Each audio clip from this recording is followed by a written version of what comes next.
D'autres vidéos sont disponibles. Catalogue de vidéos, classement par onglet. Lien accessible à l'endroit habituel.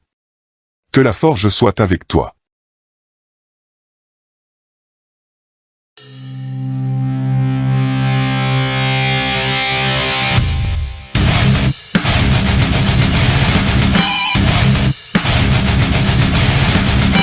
Mes respects à tout le monde, bienvenue dans la forge du Quantum.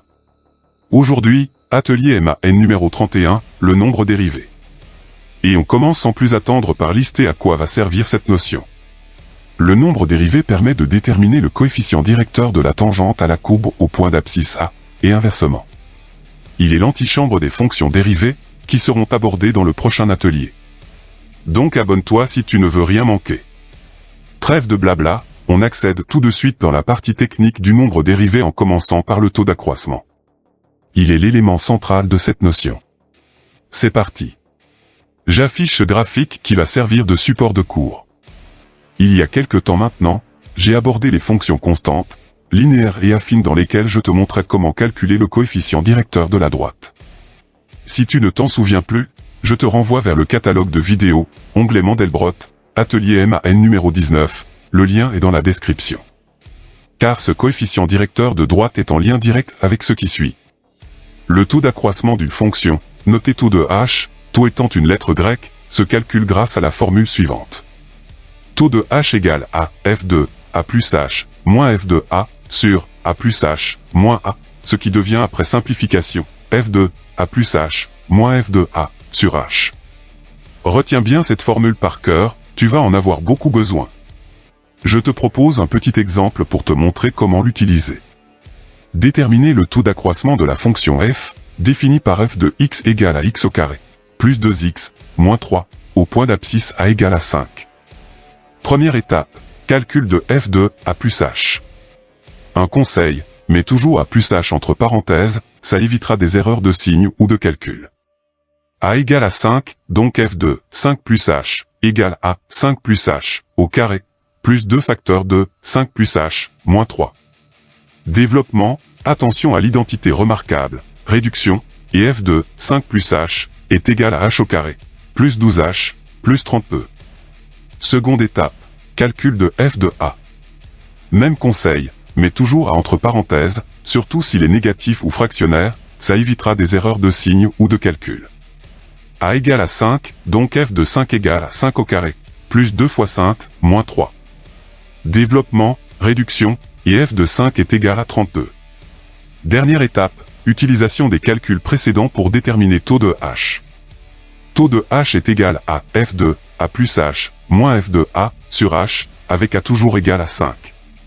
Donc, taux de h est égal à f de 5 plus h, moins f de 5, sur h, remplacement par les résultats trouvés pour f de 5 plus h, et f de 5, réduction, puis factorisation par h au numérateur.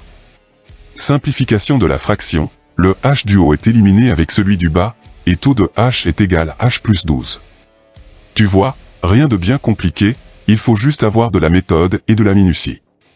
Paragraphe suivant, le nombre dérivé. Très important, sa justesse va dépendre de la qualité des calculs effectués pour taux de h donc, prends conscience que la moindre erreur sur le taux d'accroissement engendrera d'office une erreur sur le nombre dérivé. C'est parti. Pour trouver le nombre dérivé de la fonction à l'abscisse a, on calcule la limite de taux de h quand h tend vers 0. Pour faire simple et clair, il suffit de remplacer h par 0 dans l'expression du taux d'accroissement. Si la limite est réelle, elle est le nombre dérivé. L'écriture mathématique est la suivante. Si limite de taux de h, quand h tend vers 0, est égale à L appartenant à l'ensemble des réels, alors f' de a est égal à L, f' de a désignant le nombre dérivé. Je te propose un cas pratique et simple pour illustrer le propos. Reprends l'exemple précédent et détermine son nombre dérivé en a égale à 5. Pour rappel, taux de h est égal à h plus 12. Limite de taux de h quand h tend vers 0, est égal à limite de h plus 12 quand h tend vers 0, remplacement de h par 0, et la limite est 12. Sachant que 12 est un réel, alors f' de 5 est égal à 12. Aussi simple que ça. Encore faut-il ne pas avoir fait d'erreur auparavant. Paragraphe suivant, l'équation de la tangente.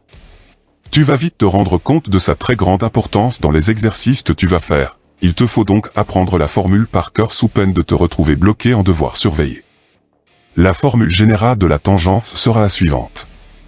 Y de x est égal à f' de a, facteur de x moins a, plus f de a, avec à l'abscisse du point de la courbe sur lequel tu fais la tangente. Il sera nécessaire de la développer et de la réduire pour l'écrire sous la forme standard d'une fonction affine, c'est-à-dire y de x égale à mx plus p. Attention au signe de a.